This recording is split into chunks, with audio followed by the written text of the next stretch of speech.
RP7 TV news కి స్వాగతం. హన్మకొండ జిల్లా పరకాల నియోజకవర్గం పరకాల మున్సిపాలిటీ అమరధామంలో బొచ్చు దిలీప్ మాజీ ఎంపీటీసీ మాజీ కౌన్సిలర్ పరకాల అభివృద్ధి గురించి నియోజకవర్గ ప్రజలకు కోరిక మేరకు కాంగ్రెస్ పార్టీ ఎమ్మెల్యే రేగూరి ప్రకాష్ రెడ్డికి మంత్రి పదవి ఇవ్వాలని కాంగ్రెస్ పార్టీని రేవంత్ రెడ్డిని కోరుకుంటున్నారు. కాబోయే ముఖ్యమంత్రి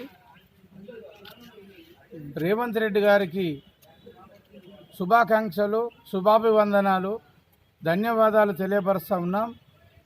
మీ వల్ల ఈరోజు రాష్ట్రంలో కాంగ్రెస్ పరిపాలన వచ్చింది కనుక మా పరకాల నియోజకవర్గానికి 78 నుండి ఇప్పటి వరకు మరి గత ప్రభుత్వ పరిపాలన విధానంలో అన్యాయం జరిగింది. ఎలాంటి అభివృద్ధి లేదు, ఎలాంటి వ్యాపారాలు లేవు, ఎలాంటి ఆఫీసులు లేవు, ఎలాంటి అది లేదు. మరి ఇప్పటి వరకు అసలు జిల్లా కావాల్సినటువంటి పరకాలను నాశనం చేసి గత ప్రభుత్వాలు నాశనం చేయడం జరిగింది. మరి ఇప్పుడు పరకాల ప్రాంత ప్రజలంతా ఏకమై ఏకదాటిగా కాంగ్రెస్ని గెలిపించుకున్నారు.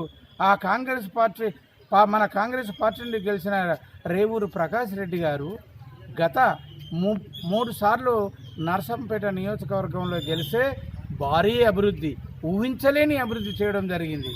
ఏంటి అని ఆలోచిస్తే వారు సౌమ్యులు, సహజత్వం కలిగిన వ్యక్తి, మంచి వ్యక్తి, అభివృద్ధి ధ్యేయంగా జీవించే వ్యక్తి కనుక మరి వారిని మా పరకాల నియోజకవర్గానికి ఇప్పటి వరకు మంత్రి పదవులు లేవు, అభివృద్ధి లేదు కనుక మా పరకాల నియోజకవర్గంలో గెలిచినటువంటి రేవూరి ప్రకాష్ రెడ్డి గారికి మంత్రి పదవి ఇచ్చి ఈ కాంగ్రెస్ ప్రభుత్వాన్ని మమ్మల్ని ఆదుకోవాలని, మా అభివృద్ధి ఆకాంక్షించాలని, మా అభివృద్ధి రేపు వ్యాపారాలు లేవు, ఎలాంటి ఆఫీసులు లేవు, ఎలాంటి వ్యాపారాలు లేవు, ఎలాంటి అభివృద్ధి లేదు కనుక 78 ఇప్పటి వరకు కనీసం మంత్రి పదవి లేదు.